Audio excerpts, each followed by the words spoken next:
Who would you like to propose? Yourself. Second. Thank you, Councillor Wise. Can we have a? Is there anyone else that would like to put their hand in the ring for this? No. So if we have a vote for whether everyone's in favour or Councillor Ellison becoming vice chair, you can vote for yourself. That's unanimous. Congratulations.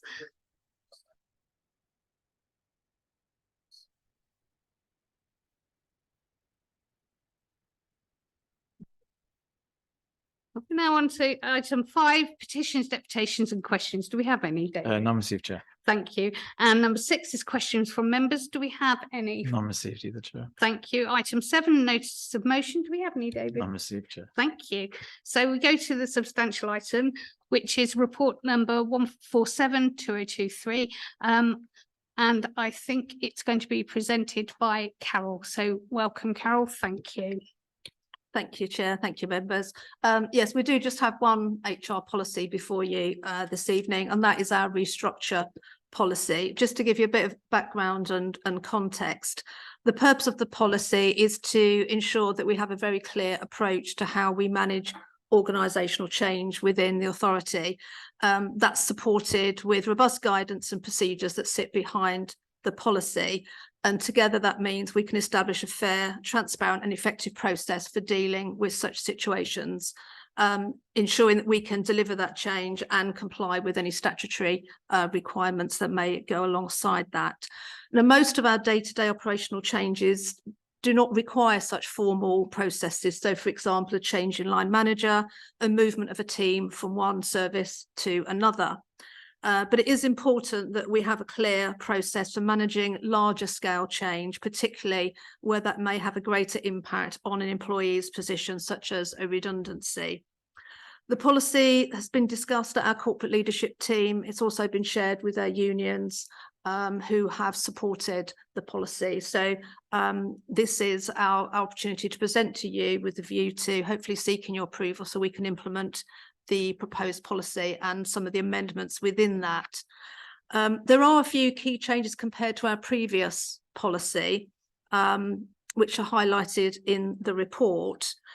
Some of them are more about including, for example, in 1.2, reference to formal restructures and other types of restructuring as part of day-to-day business. Some of the others are a slight amendment to perhaps the way that we currently treat a particular provision. So I've outlined them in the document for you. I can go through each of them if you wanted me to, if that would help. Or alternatively, I'm happy to take questions just on the issues that may arise from what we are proposing. I'm happy to do that either way. Councillor Ellison. Just you mentioned the unions. Did you have any feedback or response from them for the proposed changes? Just their support for the proposal. I met with our branch regional representative, Gary Morphus. I went through the changes with him and he had no objections to them, and we verified them further at our I was going to say quarterly meeting, but it's not quite a quarterly meeting with the unions that we had last week, and again they confirmed their support and approval for the amendments. And as a matter of interest, this is just something quite on the side. Do you have a staff liaison committee or something like that? Joint staff? I've known it in various terms in my life, so do you have? Yes, we do. It's called with the initials are LJC, which stands for the Local Joint Council. Okay. So that is a meeting that we have throughout the year with our recognised trade unions. That's chaired by Kirsty. And that's been discussed. This has been discussed. Yes. Thank you. Sorry, I don't think we were waiting for debate. I think Carol's question was whether we wanted to go, whether she wanted to go through those proposed changes in her speech. So yes, please. Please, I don't think for me you don't need to go through it.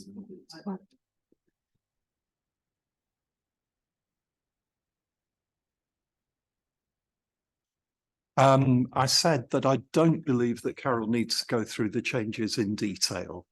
I think we've all read them. They're clearly expressed. Councillor Johnson.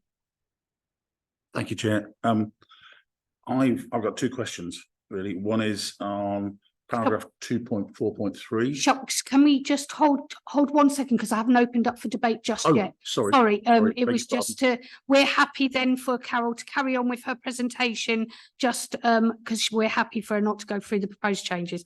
Thank you. And then we want to wrap up the presentation and then we'll open to vote. Yeah, okay, thank you. Yeah, so just to conclude, really, is that we have set out some measures within the new policy. It brings us perhaps a bit more in line with other authorities and their approaches to restructuring. Some of our practices perhaps hadn't necessarily quite stood the test of time, or in practice had not been issues that had really materialised, and actually there are smoother, more effective ways of going through a process, particularly, as I said at the start, where somebody's employment might become at risk of redundancy. So we feel it's a much clearer document, a clearer process. We feel it will enable us to deliver the outcomes and changes in a fair and equitable manner for staff. We feel that our managers will be able to engage with this style of document much easier than perhaps the style of the previous policy. So I didn't have anything further to add, apart from, as I said, happy to take questions on any particular items. Thank you. Thank you, Carol. Councillor Johnson now. Thank you, Chair. So two questions. 2.4.3. So the implication of this is that we've removed an existing appeal process, and I just wondered what the rationale is for that. Is this 2.43 in the paper or in the policy? Oh, sorry, on the proposed changes. So it's paragraph 3.1 related to 3.1 and 2.4.3. 2.4.3. Right. So this relates to slotting. Have I got the right paragraph? Yes, Yes, that's okay. it. Yeah, So, bottom of page 12. That's right. So yes, so 2.4.3 of the policy relates to slotting.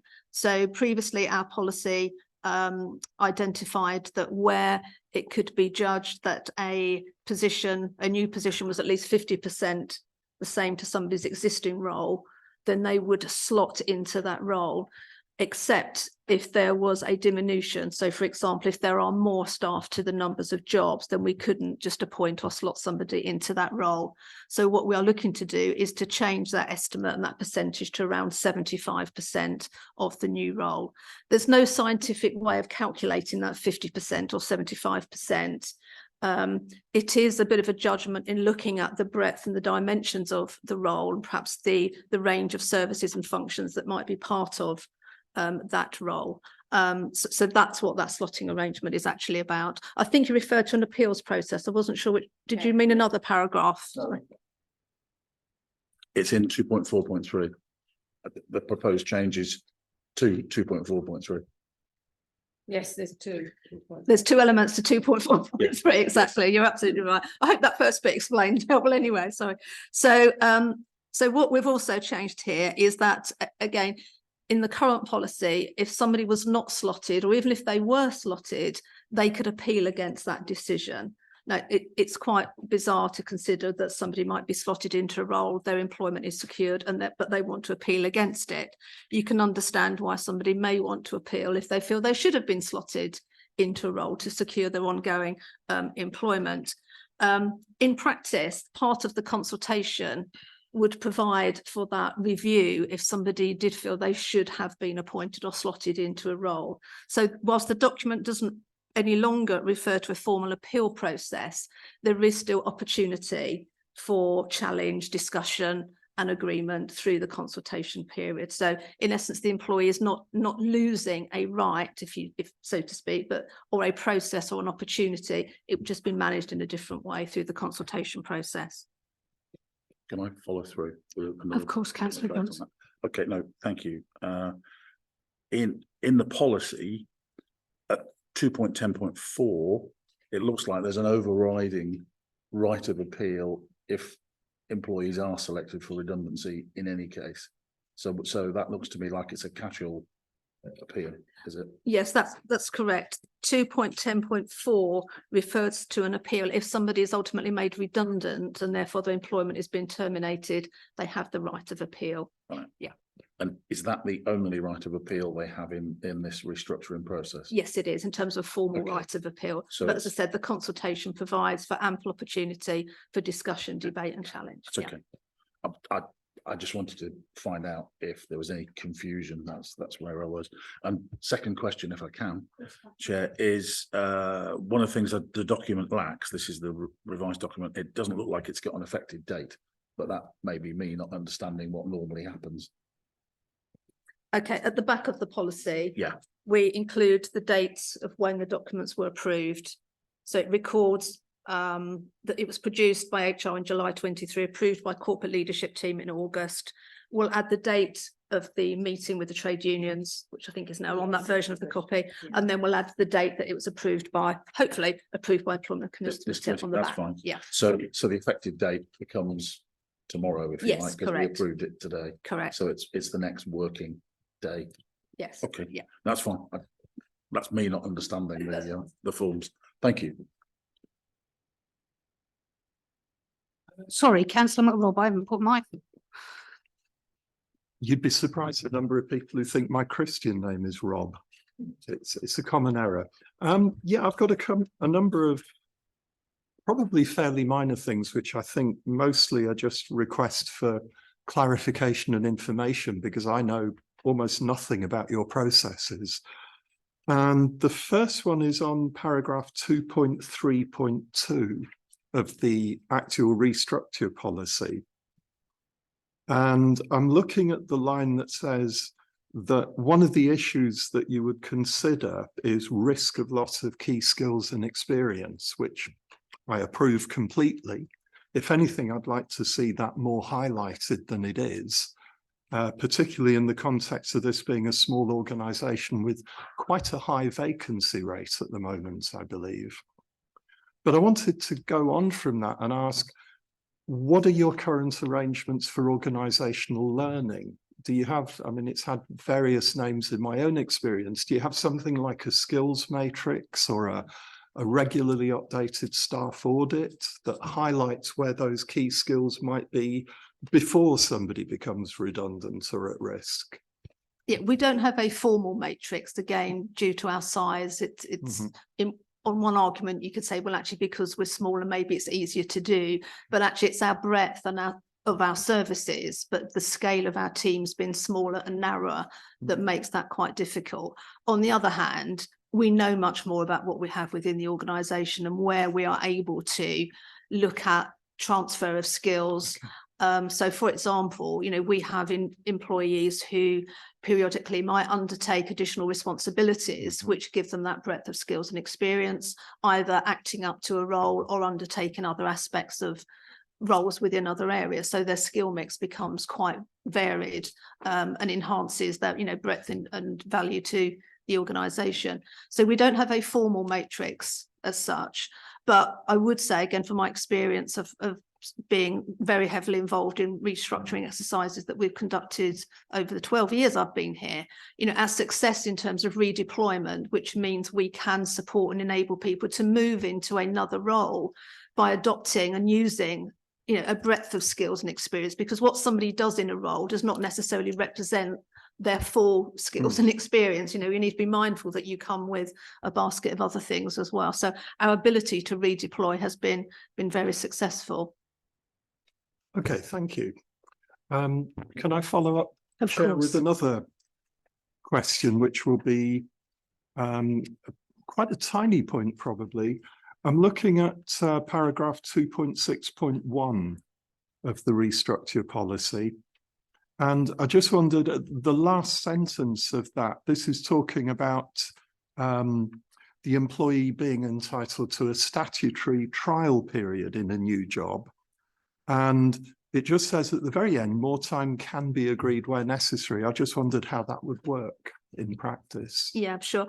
And again, it's something we have adopted because we have found, in terms of value, again, to giving somebody more time to adjust to a new role, which is what this is talking about. So where somebody is been redeployed into another position, they're entitled by law to a 4-week trial period. In practice, and for some jobs, 4 weeks in what might seem to be quite a new job can be quite a short period of time, and it may not be possible or reasonable to make such a decision at the end of 4 weeks as to whether that trial period has been successful or not. So what it gives us provision to do by just putting those few words in there is to say, well, actually, if we need to have a dialogue about, is it of more value to extend this period to give that person more time to adjust and settle into that role, then it's a logical approach on both sides to do that. Yeah. So we're not restricting it to 4 weeks, decision made, done. Yeah. Okay, thank you for that. That's very helpful. And Chair, if I may, I have one more. It's also probably quite a tiny point as well. Yep. And I'm not sure where to locate it, probably under 2.11.1, maybe, or maybe under 2.12. I just wondered if you had given consideration to the possibility of voluntary severance as opposed to formal redundancy. I couldn't find any mention of it in the policy, and it may be that you don't think it would be appropriate. Yes, we do have provision for voluntary redundancy.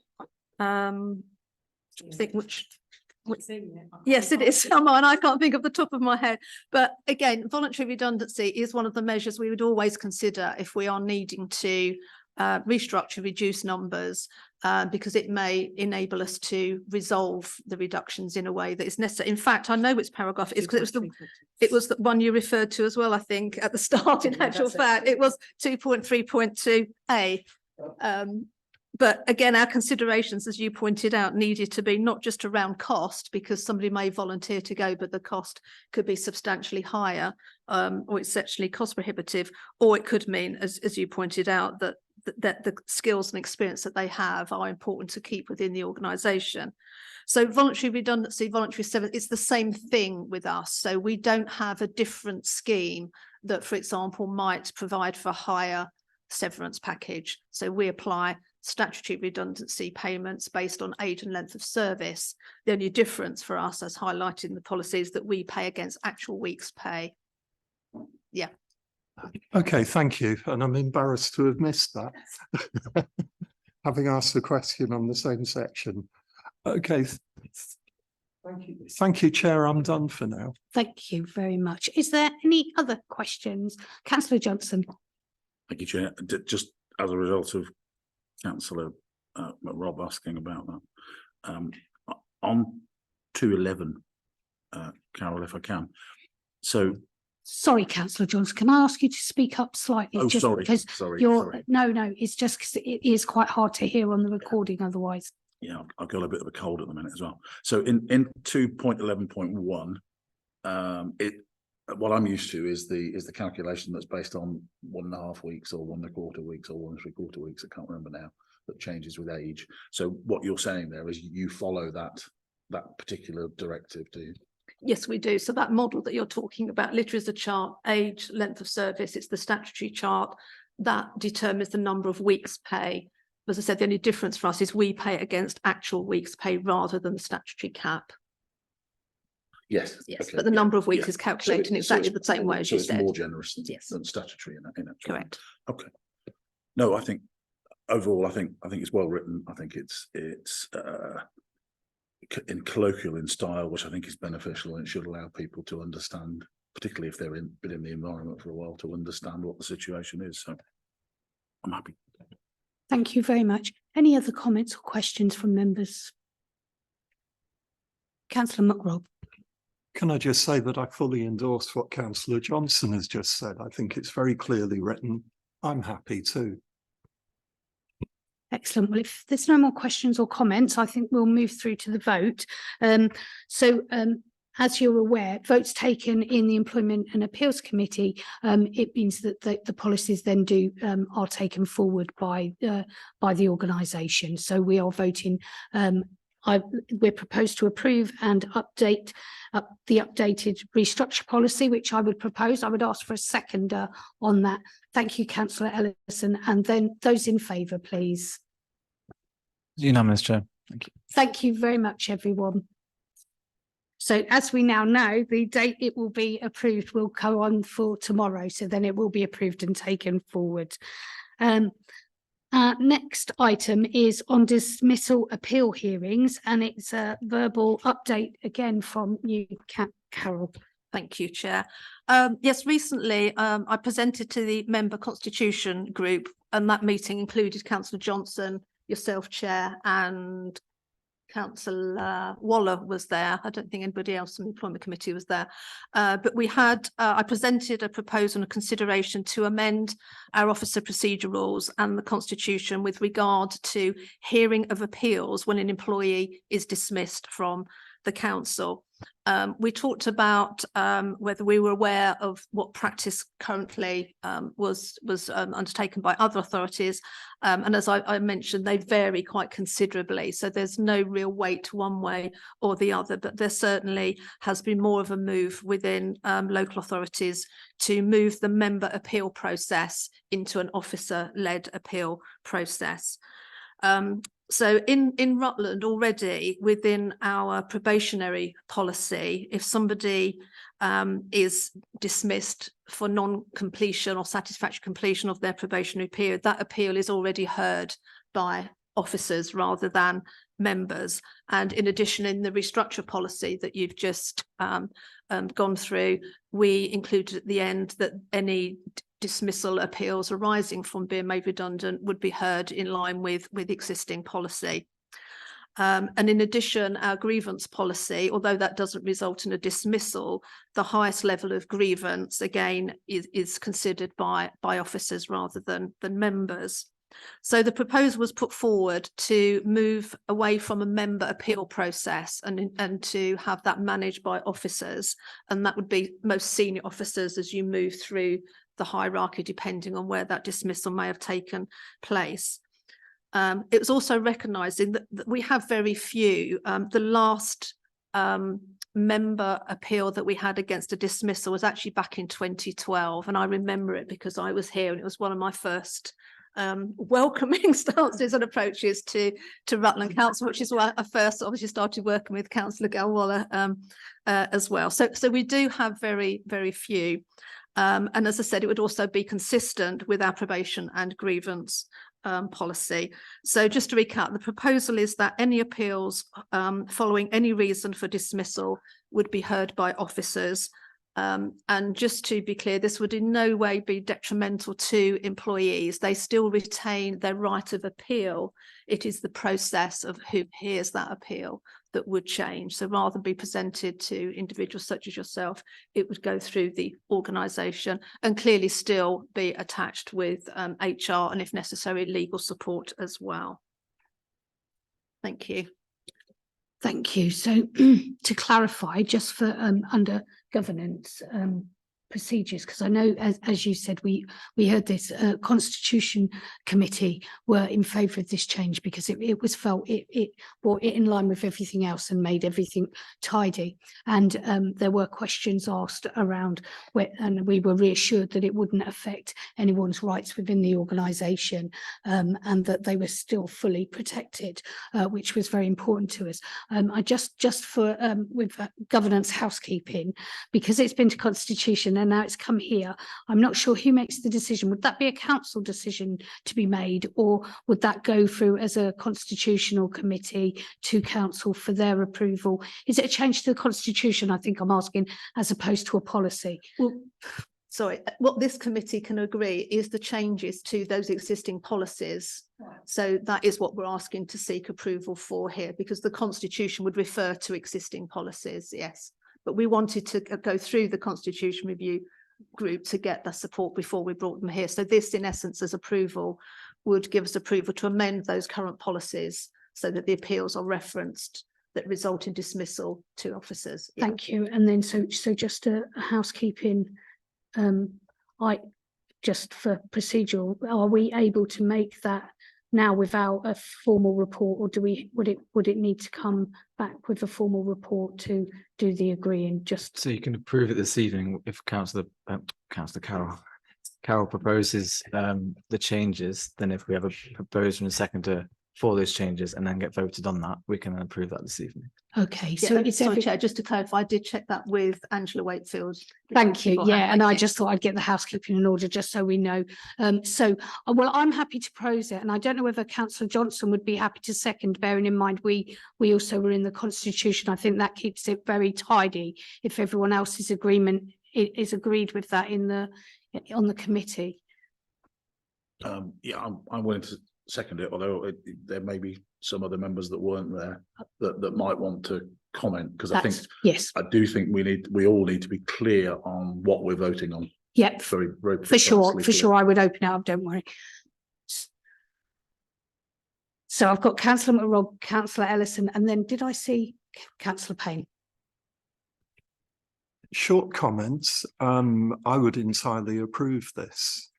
It strikes me as much more appropriate that the appeals procedure should go through professional officers rather than councillors who may happen to have immense experience in HR and related matters, but equally may have none.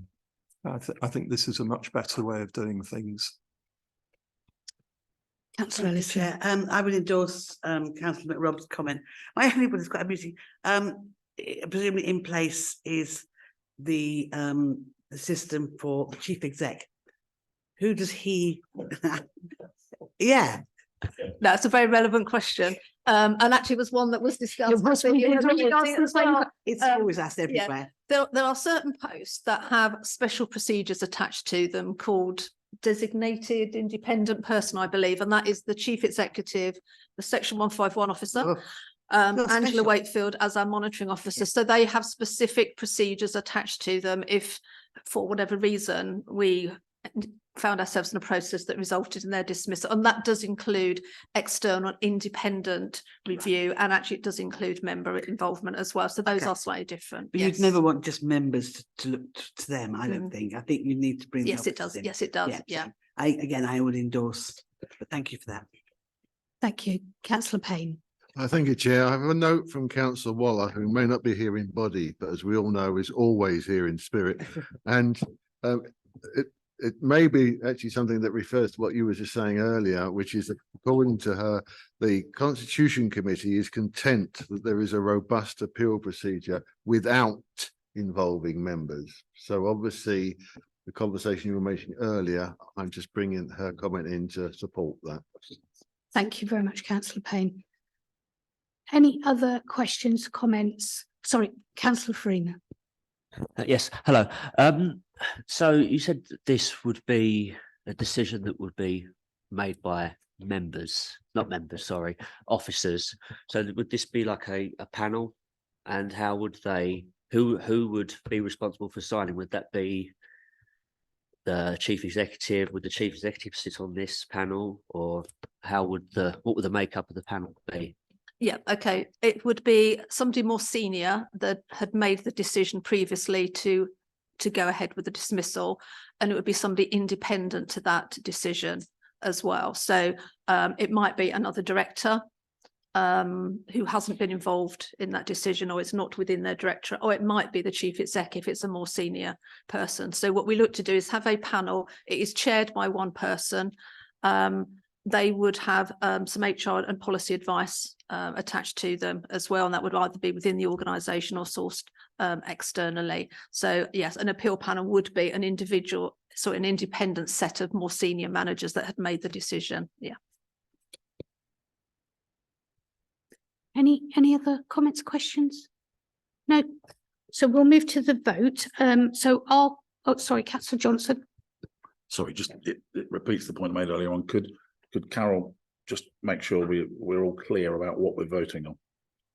Yep. So I think Carol needs to indicate what the resolution of the committee will be if it's voted for example. Yep. Okay, do you want to verbally do that now? Yes, Mrs. Blunt? please, Yeah, Carol. okay. So what we are proposing is that any appeals arising from an employee who is dismissed from the council for whatever reason, that appeal hearing will be heard and considered by officers rather than members. Be happy with that proposal? So I'm happy to propose that. Councillor Johnson, Thank you for seconder. So all those in favour? Thank you. Unanimous, Chair. Thank you. Thank you. So, we're flying through today. So we're back to any other urgent business. We do have just 2 bits. Everyone will have noticed the future work plan wasn't on as an agenda item, so I'm going to move it forward as a under any other business.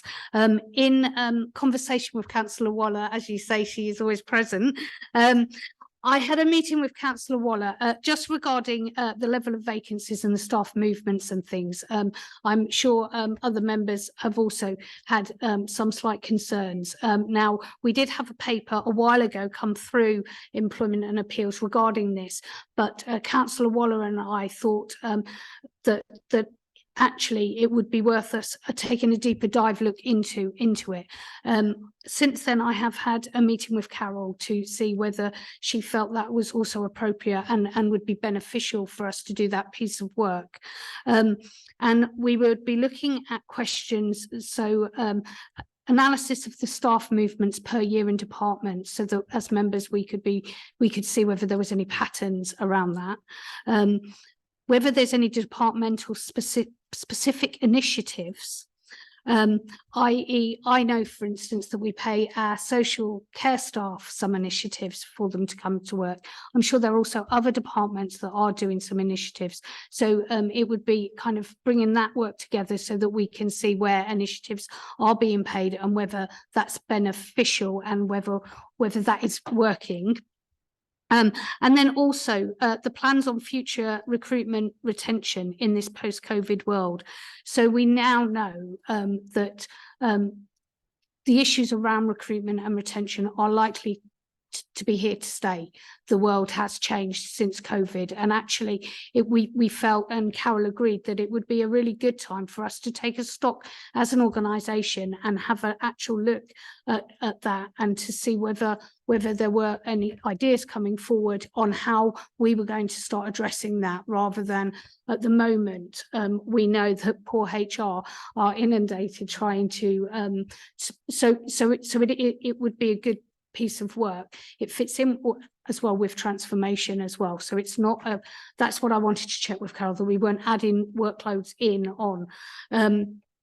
Now, I do know, just because Councillor McRobb emailed me with a separate question, that he also had a question that links in with this. So I will ask him to do it. What we proposed was that we would bring this to another meeting in January or February in the new year, which gives time for the workload to be done, obviously, but we also need to fit it in around the budget, which takes priority at that time of year. So we will work through governance with Carol and you, Kirsty, as well, to when the best time. Hopefully as well we can time it so the gender pay comes to the same meeting. That would be very useful. So I will ask Councillor McRobb to come in with his thing, and then if anyone else has anything further that they feel would come in under that sort of work, then please do come in. All right, thank you, Chair. I hope I'm going to be okay if I quote from memory something which I believe I read in an email from Councillor Johnson to our fellow councillor, Councillor Ross, who is not on this committee and is not present. But there was a discussion between those two councillors by email about the present level of vacancies at the authority. And I believe, correct me if I'm wrong, but Councillor Johnson made an observation that one of the reasons that many of our posts are not as well paid as they are in surrounding authorities is because the job evaluation scheme in use in Rutland, and presumably more widely as well, weights more heavily for level of responsibility than for breadth of role of an employee. And therefore our small population disadvantages employees in some of the aspects of the job evaluation.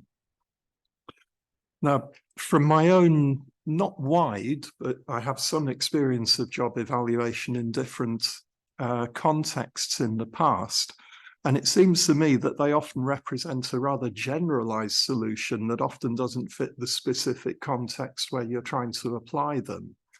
And I wondered if there was any scope for Rutland to, as it were, go it alone on job evaluation and try to find some scheme that allowed evaluation of jobs to give compensation for the relatively lower scores that our posts currently attract when they're evaluated, so that we could give more emphasis to the something that you've already alluded to, Carol, earlier, is the breadth of roles that people have to undertake in a small organization. And with the small population that we serve, that probably highlights that even more. And maybe we can give more emphasis to that than we can to the level of responsibility score, which would be attracted by a larger population. Is that clear? It is, yes. Okay. A couple of things.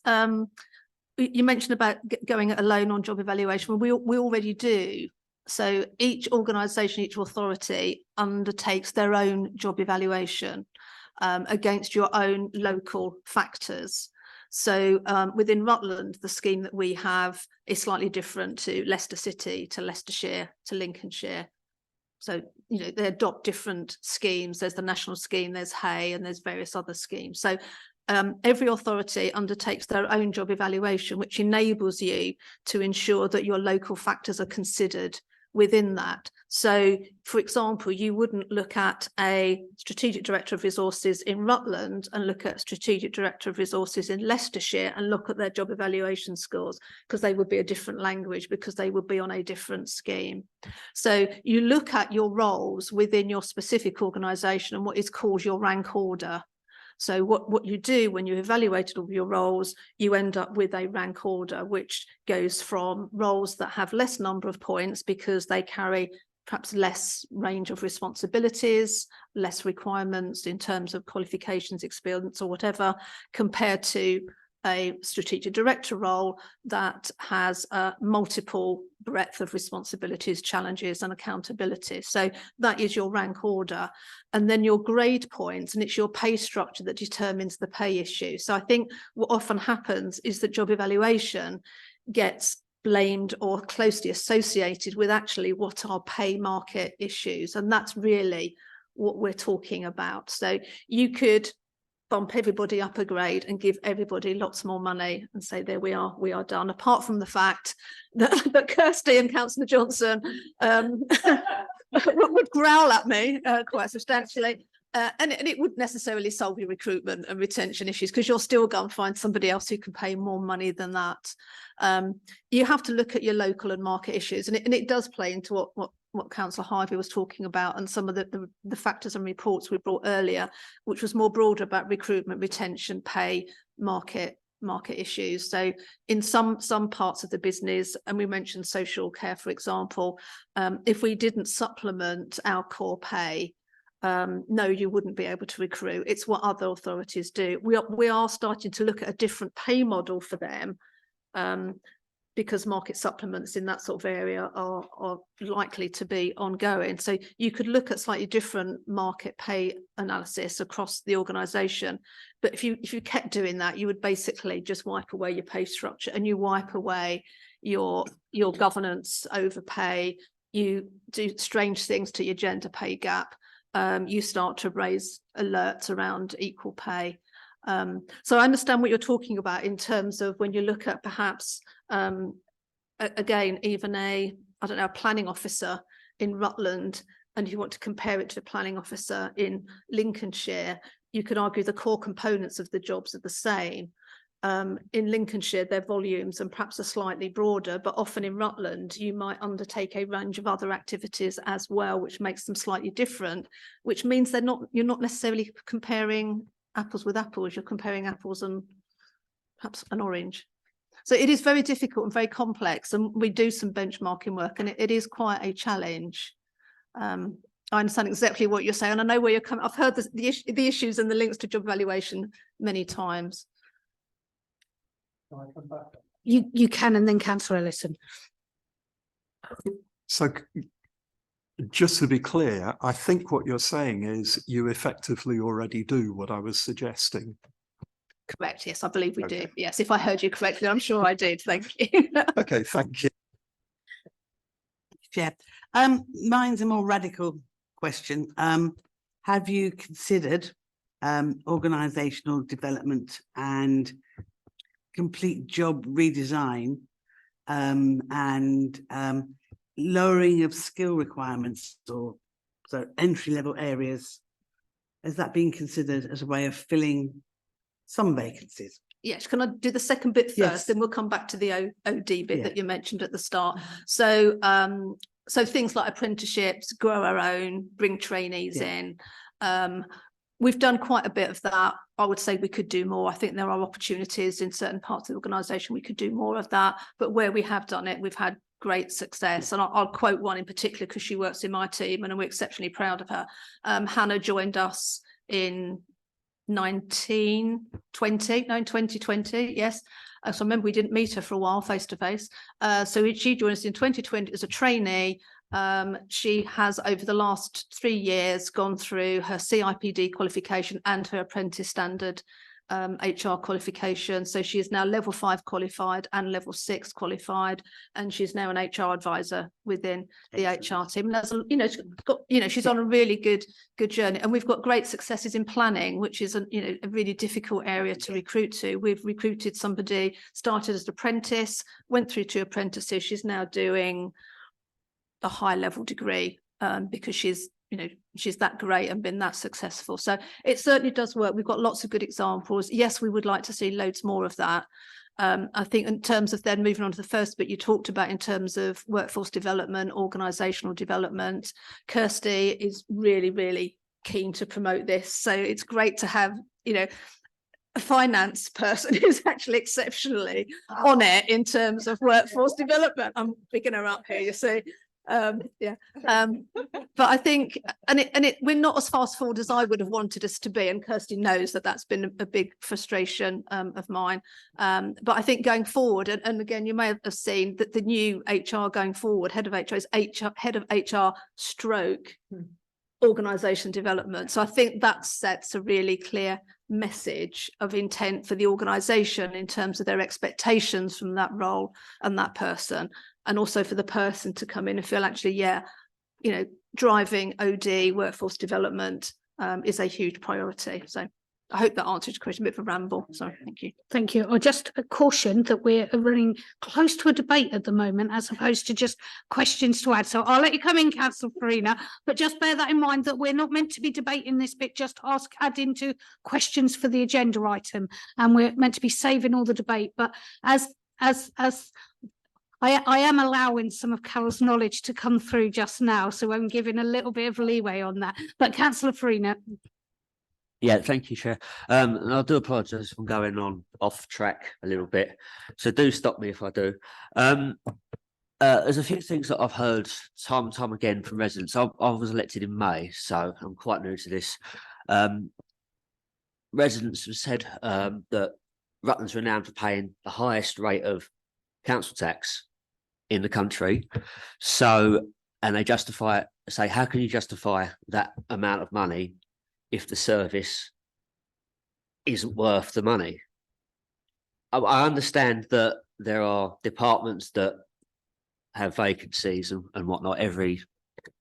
It does happen, but residents ask that question, and I don't know anything about finance either. So, how would you be able to bring in new members of staff, and how would the employment procedure go through, really? Because obviously we do know that